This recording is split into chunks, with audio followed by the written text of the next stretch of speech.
Cinema Radio, Cinema Radio, Cinema Radio. Əziz dinləyicilər, bəlkə də filminin audio treylerini dinlədiniz. Filmin rejissoru, ssenari müəllifi, baş rolun ifaçısı buradadır. Dost Sinema rubrikasının bugünkü qonağı rejissor, aktyor, ssenari müəllifi, videobloger və daha nələr. Sadalaya bilərəm. Talih Yüzbəyevdir, xoş gəldiniz. Xoş gördük. Necəsiz, işləriniz necə? Təşəkkür edirəm. Siz necəsiz təqdimatdan sonra? Əslində çiynimdən böyük bir yük düşüb. Deyirdim ki, bir dənə təqdimat qutarsın, evdən 2-3 gün çıxmayacağam. Elə də oldu, xəstələndim.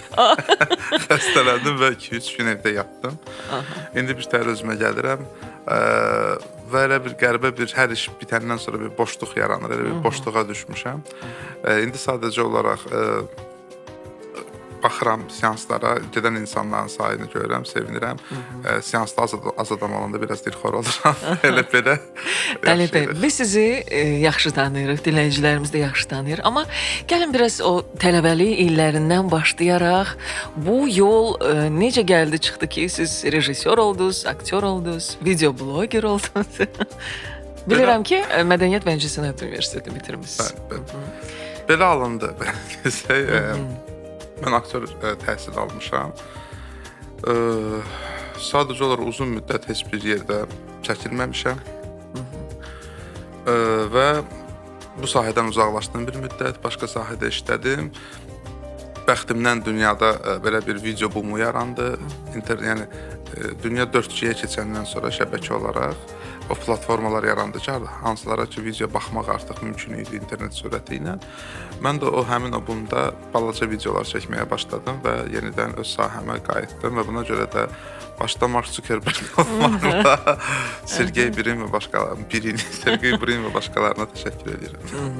Talib bəy, bəlkə də, niyə bəlkə də? Mən düşünürəm ki, siz dəqiq insansınız. Yəni işlərinizə baxanda dəqiqsiniz. Niyə bəlkə də? Əslində işlərimdə elə görsənsə də o qədər də dəqiq insan deyiləm. Sadəcə bir işə fokuslananda maksimum yaxşı eləməyə çalışıram, maksimum dəqiq olmağa çalışıram. Və bir işlə məşğul olanda sən başqa işləri artıq, başqa həyatında nələrisə nəzərdən qaçırırsan və bəlkə də onda yaranır ki, sən çünki eyni vaxtda hamıya çatanmırsan, amma həyat gedir, vaxt gedir və sonra dönüb keçmişə baxanda fikirləşsən ki, bəlkə də bunu yox, bunu eləsəydim daha yaxşı olardı, bu anı belə yaşasaydım daha yaxşı olardı və təəssüf ki, həmişə belə bir peşmanlıqlar qalır içimizdə. İdeyadan ekrana o yol, biraz ondan danışın. Bu haqda danışmışam artıq, bir dəfə də təkrarlayım sizin üçün. Hər şey dedim, uşaqlıq vaxtı topu əyri vurmaqdan başlayıb. Mən futbolçu olmaq istəyirdim.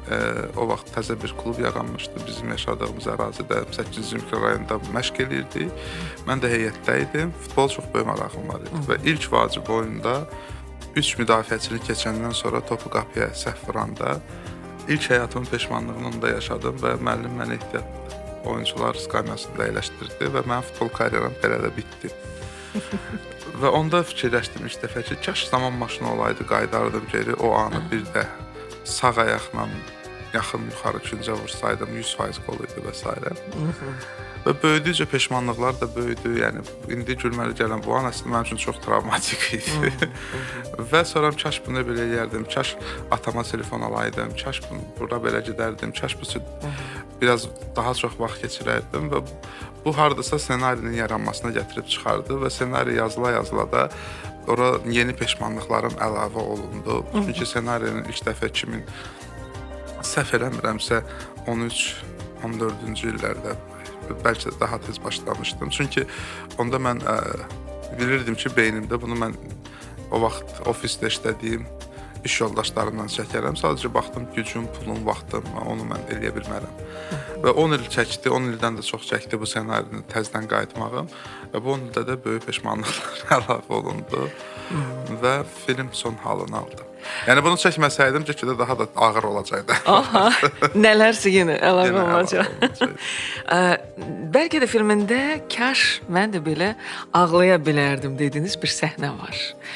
Olubmu ki, hansısa işinizdən sonra göz yaşı tökəsi ola bilər, sevinci ola bilər, göz yaşı? Ümumiyyətlə mən ömrümün böyük hissəsini ağlamadan keçirmişəm. Yadıma gəlir bir dəfə uşaq vaxtı. O məncə ağlamağıma son, yəni tövbə elədiyim vaxt idi. Bunu heç danışmamışam. Mən yaxşı oxumuşam dərslərimi və mən aktyor olmaq istəyəndən ona görə çox adam təəccübləndirirdi ki, sən niyə aktyor olmaq istəyirsən? Elə bil aktyor olmaq üçün, yəni savadlı olmaq lazım deyil kimi. Və onda mən səhv eləmirəmsə əmək dərsindən 3 almışdım. Dərsə girmədiyimdən eləmişəm də. Yəni dərsimi oxusam da belə şuluqluqdan qalmırdıq.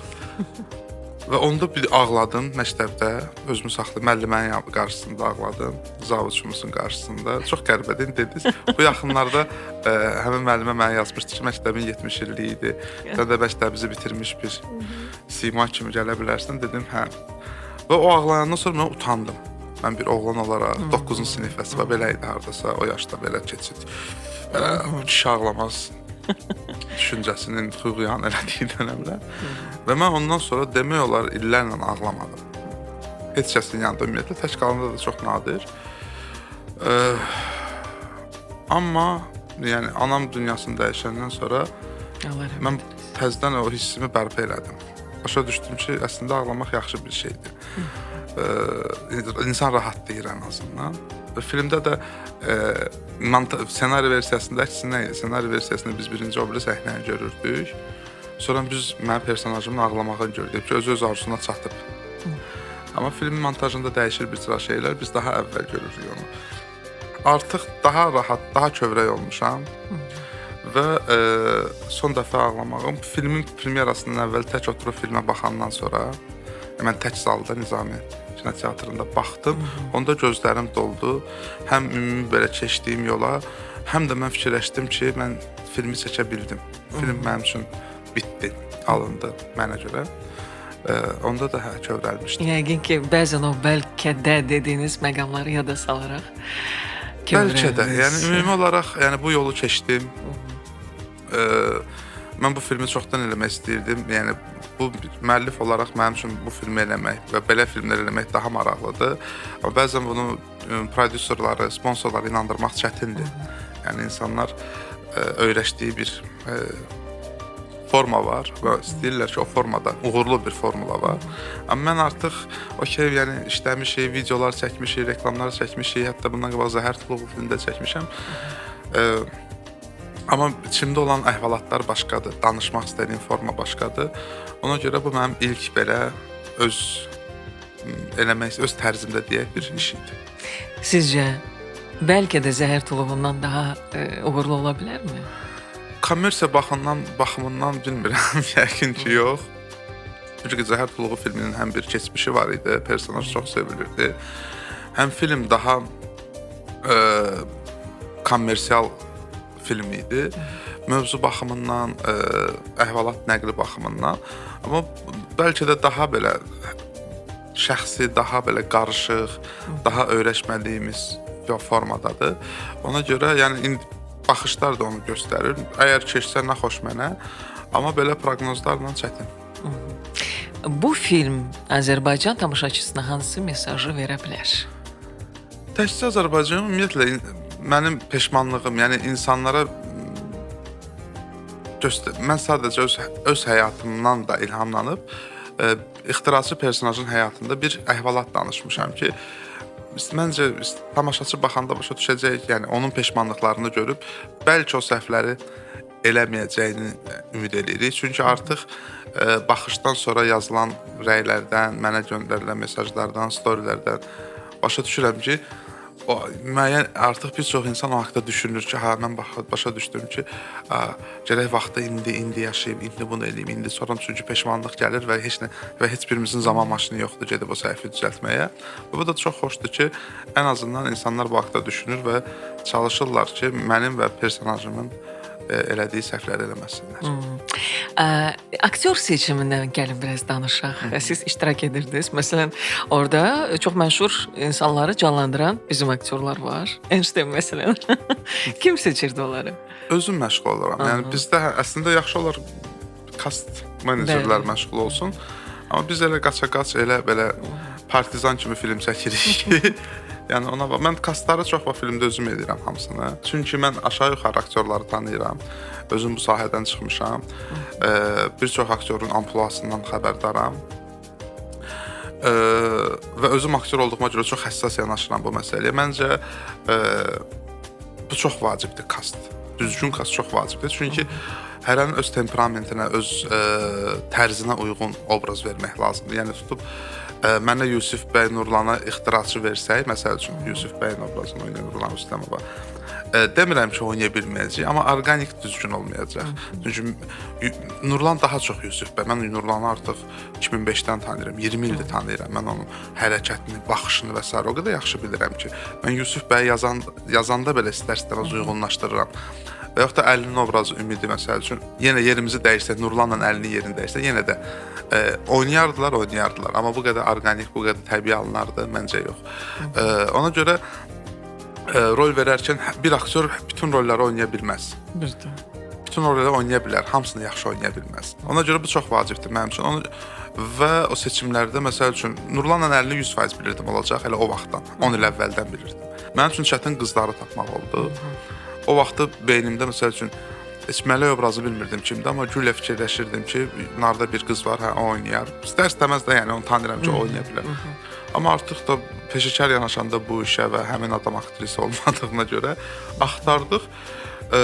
Bilmirəm, Elçin mi dedi, kimsə qrupdan dedi və Günaya baxdım, dedim, hə, odur. Bu odur. Amma mələk obrazı üçün bir çox aktrisa ilə test elədi, istedadlı aktrisalarla. Amma baxırdım ki, yox, bu deyil. Özüm də bilmirəm, yəni nədir, amma bu deyil, bu adam deyil. Və İranəni dedik yoxlayaq, sadəcə olaraq yaş fərqimiz var. Mən yoxladıqlarımın arasında yan-yana dururduq və mən ondan böyük qardaşı, əmisi kimi, atası kimi görünürdüm. İranənin yanında da yəni yaşlı qalırdım və mən obrazı biraz dəyişdim. Yəni bizim münasibətləri dəyişdim. Yaş fərqi qoydum aramıza. Çünki İranəni çox, yəni ilk dubldan başa düşdüm ki, hə, buydu. Və çox sevinirəm bu seçimimə. Ümumiyyətlə kastdan çox razıyam. Rafiq Əzimov elə bir Einstein oynamaq üçün. Yəni illərdir heç kəs necə görməyib onu. Doğrudan. Yəni bir buğa belə insan Einsteinlə dönürsə, və digər obrazlar Kamran Biraz kökəltmək lazım idi. Biraz. Amma Rafiq Əzimov Einsteinlə yaş baxımından böyükdür. Einstein son dövrləri artıq arıq idi. Yəni uyğun gəlir arasına. Mütləq ki, filmlər izləyirsiniz vaxtınız olanda. Bəli. Bu hansı tipdə, janrda filmlərdir maraqlıdır? Belə bir xüsusi bir şey eləmirəm, yəni ayrı seçkili eləmirəm. Baxır mənim əhvalıma. Elə olur ki, sadəcə komediya baxmaq istəyirəm. Yəni depressiv modda filmlər baxmaq istəmirəm. Otururam fransız komediyalarına, sevdiyim rus komediyaları var, Avtomobilləri qoruyun və yaxud Mimino və s. kimi filmlər var. Mən onları sevirəm, dəfələrlə izləyirəm. Amma belə yeni çıxan, müəyyən bir təzə baxışı olan, yəni belə dost dövrəmiz var. Məsəl üçün İmam var bizim filmin operatoru, montajoru və rəng korreksiyası özəlliyi özündə birləşdirmiş adam. Onun çox yaxşı filmcə, o kinomanda hər gün baxır, yoldaşı ilə baxırlar. Məsəl üçün o gəlir ki, falan kino çıxıb, bax, falan şey və yaxud da Əli xan, o da çox film izləyir. Axır aralar günü 3 dənə filmə baxır Əli xan məsəl üçün. Mən sadəcə olaraq hələ fokuslanamıram. Belə öz çevrəmiz var. Bax, bəyəndiyimiz filmləri bir-birimizə məsləhət görürük, sonra oturub müzakirə edirik. Əgər zövq almışıqsa, ürək dolusu danışırıq. Əgər xoşumuza gəlməyibsə, qeybət edirik belə. Niyə soruşdum? Düzdür, aktyorun və rejissorun özündən soruşanda adətən tərəddüd edirlər. Amma siz səmimi insansınız. Məncə siz deyərsiniz. Bax, məsələn, sevdiyiniz aktyor, ya rejissor kimdir, ya tərəf müqavili olmaq istədiyiniz bir kimsə varmı? Ya filminə baxmısınız, ilhamlanmısınız və öz filminizi yaratmısınız, ola bilər. Məsələn, elə geriyə gələcəyə filmindən bəlkə ilhamlanmısınız. O mənim sevdiyim filmlərdən biridir. Ümumiyyətlə Robert Zemeckis'i xoşlayıram mən. İlkin filmləri çox, son filmləri biraz, yəni axırıncı filmə baxmamışam, gərək ona da baxım. Sırf o filmdən ilhamlanmamışam. Amma istər-istəməz təhtər şuurumuzda o filmlər qalır. O zaman səyahət anlayışı mən o filmlərdə belə Hər zaman olub. Belə olur. Hə? Hər zaman olub o. Hə. Geriyə Və o film, yəni sırf geriyə necə idi? Geriyə gələcəyə. Hə, geriyə gələcək. Ən sevdiyim filmlərdəndir. Sevdiyim rejissor uzun müddət filmdə sevə-sevə baxdım. Emir Kusturica olub. Onun filmlərin tərzi, forması, yumoru, kədəri mənə çox yaxın idi. Tələbəlik vaxtı ona çox baxmışam. Chaplinin filmlərini çox sevmişəm. Müasir rejissorda məsəl üçün mən o janrı xoşlamıram. Ari Aster məsəl üçün mənim çox belə o Midsommar filmi var məsəl üçün. Qorxu filmini işıq, günəş havasında çəkmək çox yaxşı, yəni yanaşma idi. Belə yəni xüsusi bir kumiri olub, ay mən bundan ötürü ölürəm dediyim belə rejissorlar yoxdur. Hamıdan nəsə xoşlayıram. Amma bu filmdə məsəl üçün bəlkə də filmində qəribə cəhətlərindən biri odur ki, sona baxanda onu heç bir başqa filmə oxşatmırsınız. O məni çox sevindirir əslində. Çünki birbaşa ilhamlandığım, qaynaq götürdüyüm bir film iş yoxdur. Ona görə baxanda adam deyə bilmir ki, "Ha, bu filan filmə oxşuyur." Hardasa hər detal nələrəsə oxşaya bilər, ümumi götürəndə isə məncə heç nəyə oxşamır. Siz məsələn, daha doğrusu biz, cəmiyyət, kino həvəskarları hansı mövzular üçün acdır? Hansı mövzu televiziyada çatışmır, ekranda lazımdır? Məncə bizim sevgi əhvalatına ehtiyacımız var. Bizim ülvi sevgi filmlərimiz demək olar yoxdur. Yadınıza sala bilirsiniz hansısa bir ən yadda qalan təxminə zardı. O da ülvi sevgi üzərində qoyulub. Yetkin sevgidir. Bir qadın, bir kişi, bir sevişmək məsəl üçün. Amma belə mənim məsəl üçün var beynimdə bir əhvalat. Romeo Juliet'dən Azərbaycan kəndinə ümumiyyətlə uyğunlaşdırmaq.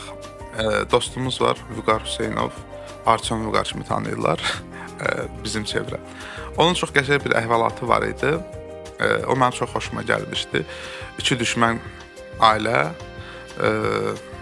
İnşallah onu bron eləmişəm onda, onu işləyəcəyik. Bilmirəm ona vaxt çəkəcəm, amma arzulayıram. İki düşmən ailədir.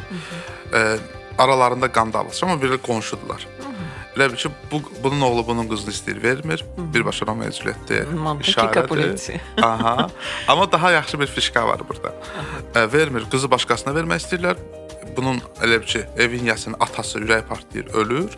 Üzbəüz iki dənə palatka qururlar. Birində toydur, birində yasdır və kənd cəmaatının bu get-ha-gedində qalmağıdır. Çox yaxşı əhvalat. Elə bil ki, buradan ağlayırlar, buradan çıxırlar, girirlər, oynayırlar və əksinə belə.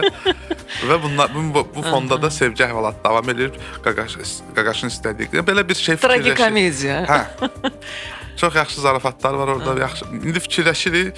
Vüqar mən əhvalat danışanda dedim, onu bron elə, inşallah nə vaxtsa oturaq onu işləyək bir yerdə. Məncə ondan yaxşı. Bu sevgi əhvalatına məncə ehtiyac var. Sırf biz necə uşaq vaxtı, məsələn, mənim uşaqlığım Titanikə düşübdür. O sevgi əhvalatı mənə o qədər belə kasıb oğlan, varlı qız, başa düşürsünüz belə gəmi, ümidsizlik, özünü qurban vermək. Mən yuxuda görürdüm. Mən arzulayırdım ki, uşaq, kaş Titanikdə olaydım, mən də bataydım orada. Yəni bu cür məsələn Romeo Juliet'də uşaq vaxtı bir artıq yetkinlikdə baxanda o sevgi və bizim filmlərdə təəssüf ki, o qədər yaxşı işləməyib. Leyli Məcnun çəkilib vaxtı ikən, amma tamaşaçıların sevdiyi bir işə çevrilməyib. Amma çox yaxşı əhvalatdır. Leyli Məcnun da yaxşı işləmək olar məncə filmdə. Və məncə belə sırf bizdə çünki qadın personajları son dövrlərdə filmlərdə niyəsə belə bilmirəm, bəlkə də beləsi yaxşıdır. Belə həmin o Julietta obrazı yoxdur da. Yəni baxasan necə ayda mələkdir bu. Mənim personajımın adı da bəlkə də mələk idi elə. O belə daha rahat, nəm həyatında 15-ci adamdır, bu nəsə belə daha belə okey elə obrazlar olmalıdır. Amma bilmirəm, mənim idealımda bəlkə də mən başqa dövrdə böyümüşəm də dedim, bizim nəsil başqadır. O istəyirəm sırf 17-18 yaşında iki gəncin, təmiz gəncin əhvalatından bir kino olsun və inşallah gücümüz çatsa eləyəcəyik. Talib bəy, bəlkə də filmindən sonra sizdən nə gözləyək? Rahat buraxaq.